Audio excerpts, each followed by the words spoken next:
توی جنگ بیپایان کارت‌های گرافیک همه منتظر حرکت بعدی AMD بودن.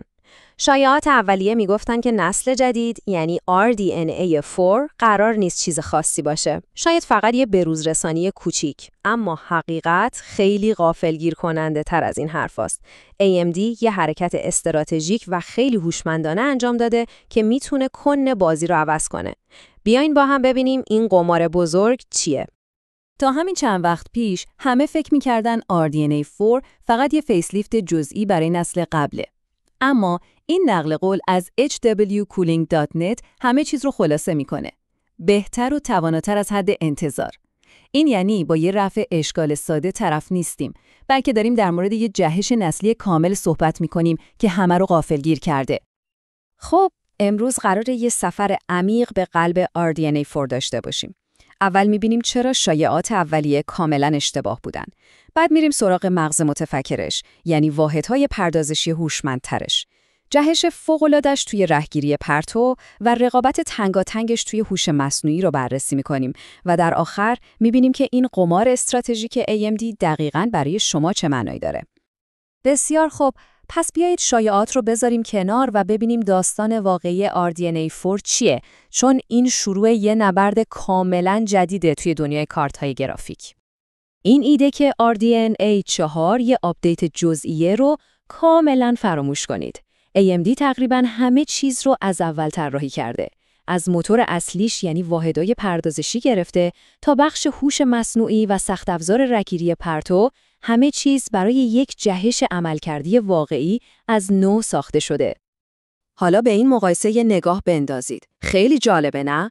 تراشه AMD یعنی ناوی 48 از رقیبش توی انویدیا کوچیک‌تره، اما به طرز عجیبی ترانزیستورهای خیلی بیشتری داره. این یعنی چی؟ یعنی AMD موفق شده تراشش رو فشرده‌تر و کارآمدتر بسازه. این اولین سرنخ از استراتژی AMD هستش. تمرکز روی بهره‌وری و هزینه، حتی اگه به قیمت کمی سرعت کلاک پایین‌تر تموم بشه. خب، حالا وقتشه بریم سراغ قلب تپنده RDNA 4، یعنی واحدهای پردازشیش یا همون کامپیوت یونیتس. اینجا استراتژی AMD دیگه فقط بزرگتر ساختن نیست، بلکه هوشمندانه‌تر کار کردن هستش، یعنی افزایش بهره‌وری و کارایی. این یکی از هوشمندانه‌ترین تغییراته. تصور کنید توی یه آشپزخونه شلوغ هستید. قبلاً اگه سراشف منتظر یه ماده اولیه میموند، کل آشپزخونه کار رو متوقف میکرد. اما حالا توی RDNA 4 اگه یه بخش منتظر داده باشه، بقیه بخش‌ها بی‌وقفه به کارشون ادامه میدن. این یعنی زمان تلف شده کمتر و کارایی خیلی بیشتر، مخصوصاً توی کارهای سنگینی مثل رهگیری پرتو. این هم یه بهینه‌سازی هوشمندانه دیگه. قبلاً GPU مثل کسی بود که برای یه سفر یک روزه بزرگترین چمدونش رو با خودش می‌برد و کلی فضای خالی هدر می‌رفت. حالا با تخصیص پویا، هر وظیفه دقیقاً به اندازه نیازش فضا اشغال می‌کنه. نتیجهش چیه؟ GPU میتونه همزمان کارهای خیلی بیشتری رو مدیریت کنه و از تمام قدرتش به بهترین شکل ممکن استفاده کنه. و حالا میرسیم به بزرگترین برگ برنده معماری RDNA 4، پیشرفت‌های عظیم توی رهگیری پرتو یا همون ری تریسینگ. این دقیقاً همون بخشیه که AMD نه تنها فاصلش رو با رقابا کم کرده، بلکه توی بعضی موارد حتی ازشون جلو هم زده.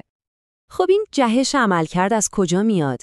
به جای اینکه توی جزئیات فنی غرق بشیم، بذارید 2 نکته کلیدی رو بهتون بگم. اول اینکه سخت افزار جدید باعث میشه GPU خیلی سریعتر تشخیص بده که یه پرتو نور به چه چیزی برخورد میکنه. دوم، با تکنیک‌های هوشمندانه‌ای مثل جبهه‌های مرزی جهتدار، GPU محاسبات غیر ضروری رو حذف میکنه. مجموع اینها یعنی یه جهش بزرگ هم توی سرعت و هم توی واقع‌گرایی تصاویر. این جدول خودش گویای همه چیزه. به ستون پرتو جعبه نگاه کنید.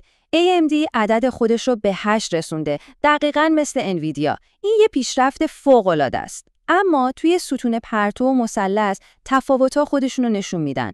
هر شرکتی روی یه بخش متفاوتی سرمایه‌گذاری کرده. این نشون میده که یه راه حل واحد برای بهترین عملکرد وجود نداره و هر کدوم استراتژی خاص خودشون رو دنبال میکنن. حالا از دنیای نور و سایه میریم به میدان نبرد حیاتی هوش مصنوعی.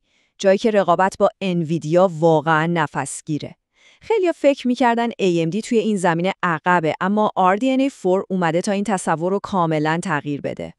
قبل از اینکه بریم جلوتر، بذارید خیلی سریع مفهوم کلیدی رو با هم مرور کنیم. کوانتیزاسیون.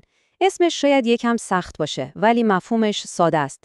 به زبان ساده یعنی ما میتونیم از اعداد با دقت کمتر برای نمایش داده‌ها استفاده کنیم.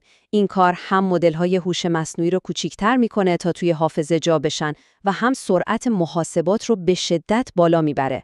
این مفهوم برای هوش مصنوعی مدرن واقعاً حیاتیه. برای اینکه بفهمیم AMD چی کار کرده، اول باید ببینیم رقیب اصلیش یعنی انویدیا چه مسیری رو طی کرده. این تایملاین نشون میده که انویدیا سالهاست که داره به سمت استفاده از داده‌های کوچکتر و سریعتر حرکت میکنه. از INT8 توی سال 2018 گرفته تا FP4 که امروز داریم. این روند مسیر بازار رو مشخص کرده. کارایی بیشتر حتی به قیمت کمی دقت کمتر. و این هم جواب کوبنده AMD.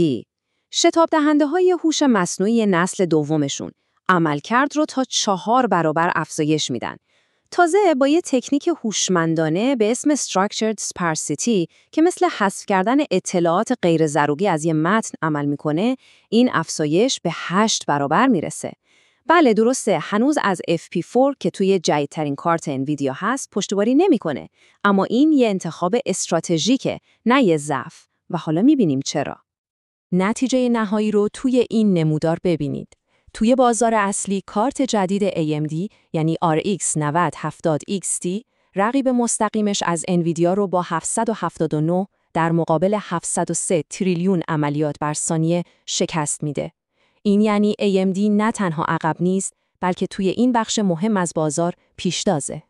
خب، هیچ طراحی بی‌نقصی وجود نداره و هیچ موفقیتی بدون مصالحه به دست نمیاد. توی این بخش میخوایم به انتخاب‌های عمده AMD نگاه کنیم و اونا رو نه به عنوان شکست، بلکه به عنوان تصمیمات استراتژیک برای رسیدن به یه هدف بزرگتر تحلیل کنیم. این یه سوال کاملا منطقیه که شاید برای شما هم پیش اومده باشه. با وجود این همه پیشرفت، چرا AMD تصمیم گرفت از حافظه GDDR6 استفاده کنه، در حالی که استاندارد جدیدتر و سریعتر GDDR7 هم در دسترسه؟ جواب توی همین توازن استراتژیک پنهان شده. یه طرف ترازو GDDR7 رو داریم، سریعتر اما جدید، گرون و پرمصرف. اون طرف ترازو GDDR6 رو داریم، یه فناوری که امتحانشو پس داده، ارزونتر و کاملاً قابل اعتماده. AMD طرف دوم رو انتخاب کرد تا بتونه کارت‌های قدرتمندش رو با یه قیمت خیلی مناسب به دست اکثر مردم برسونه. این یه قمار روی قیمت و ارزش در مقابل قدرت خامه. و اینم دومین قمار بزرگ AMD. اونا رقابت توی بازار کارت‌های فوق‌العاده گران قیمت رو رها کردن. به جای اینکه برای تاج گرانترین کارت گرافیک بجنگن، تمام منابع و انرژیشون رو روی یه هدف متمرکز کردن. ساختن بهترین کارت ممکن برای بازاری که من و شما واقعا ازش خرید میکنیم. خب، بعد از این همه جزئیات فنی، سوال اصلی اینه: همه اینها برای کاربر نهایی، یعنی برای شما، چه معنایی داره؟ بیایید به حکم نهایی برسیم. خلاصه کلام اینه که RDNA 4 یه جهش واقعیه، نه یه بروزرسانی جزئی. عملکرد رهگیری پرتوش به شدت بهبود پیدا کرده، توانایی‌های هوش مصنوعیش کاملاً رقابتیه و از همه مهمتر، این یه محصول استراتژیکه که برای ارائه بهترین عملکرد ممکن به ازای قیمت توی بخشی از بازار طراحی شده که اکثر مردم از اون خرید میکنن. اگه فقط یه چیز قرار از این تحلیل یادتون بمونه، این عدد باشه: 2 برابر. عملکرد رهگیری پرتو تقریباً 2 برابر شده. این یعنی بازی‌های نسل جدید با اون نورپردازی‌های واقعی و خیره کننده حالا خیلی روانتر و بهتر اجرا میشن. این یه تغییر بزرگه که هر گیمری اون رو با تمام وجود حس خواهد کرد. و در نهایت به این سوال میرسیم که آینده بازار پردازنده‌های گرافیکی رو مشخص خواهد کرد. استراتژی AMD بر پایه بهره‌وری هوشمندانه و تسلط بر بازار اصلی بنا شده، در حالی که رقاباش روی قدرت خام و ویژگی‌های پیشرفته توی بالاترین سطح بازار تمرکز کردند. باید دید توی این نبرد جدید کدوم روی کرد و کدوم فلسفه پیروز خواهد شد. از اینکه با ما همراه بودید خیلی ممنونم.